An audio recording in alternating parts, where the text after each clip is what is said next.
धन्यवाद सभापति महोदय, आपने मुझे बोलने का अवसर प्रदान किया।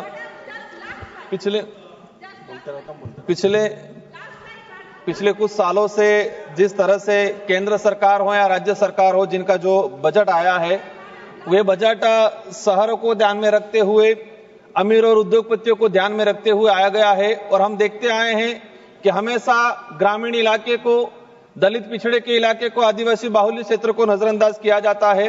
जिस तरह से देश में जीएसटी आम गरीब से लगा के अमीर तक जो जीएसटी लगा रखी है, हर वस्तु पे, खाने से लगा के कपड़े पहनने तक या शिक्षा की हो, स्वास्थ्य की हो, जो जीएसटी लगा रखी है।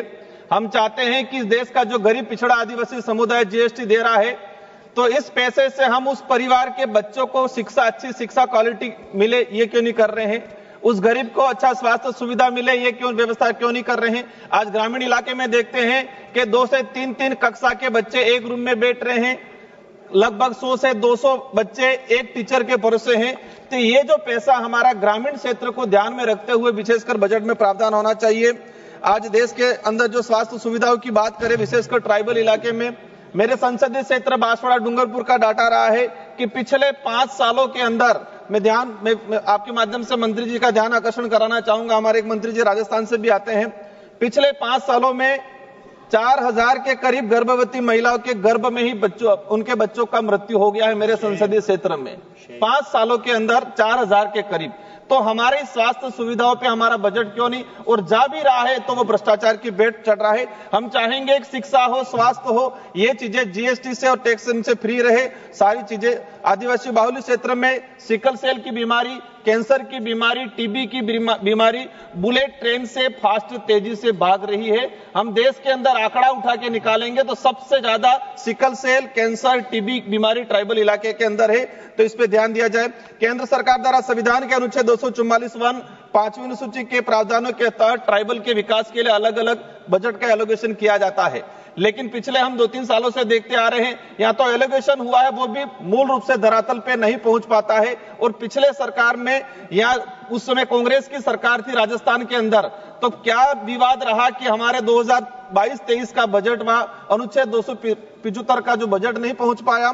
और साथ ही हम चाहेंगे, पिछले 2 सालों से एसटी की छात्रवृत्ति ट्राइबल इलाके में नहीं मिली है।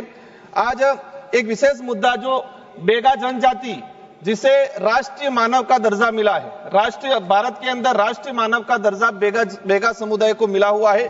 और बेगा समुदाय के लिए केंद्र सरकार की एक विशेष योजना संचालित हो रही थी, लेकिन पिछले समय से देखा है कि इस योजना में बजट को में कोई प्रावधान नहीं किया गया है और उल्टा बेगा समुदाय के साथ अत्याचार बहुत तेजी से बढ़ रहा है। एक घटना का अवगत कराना चाहूंगा। 9 मार्च 2025 को मध्य प्रदेश के मंडला जिले में हिरण सिंह परते नामक व्यक्ति को गोली मारकर हत्या कर दी गई। हम चाहेंगे उसकी सीबीआई जांच हो और साथ ही बेगा समुदाय के लिए विशेष पैकेज लाया जाए।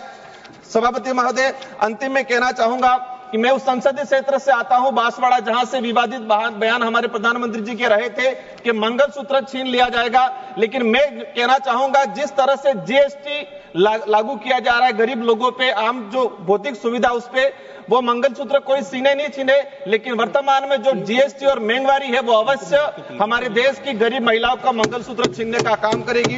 अंत में यही चाहूंगा कि हम देश के आम जनता के लिए भोजन सामग्री, शिक्षा और स्वास्थ्य सुविधा पे बिल्कुल जीएसटी नहीं लगाए।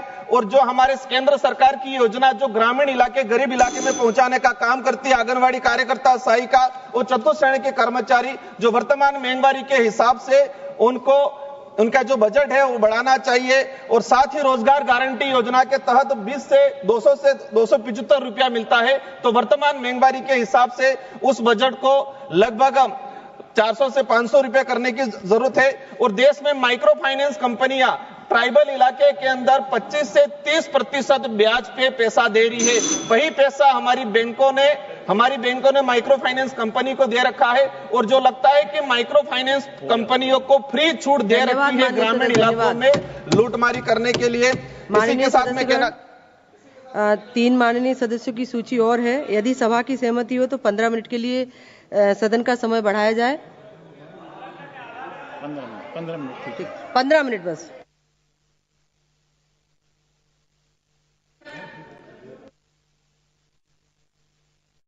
लाइन है इनकी, समाप्त करा दीजिए।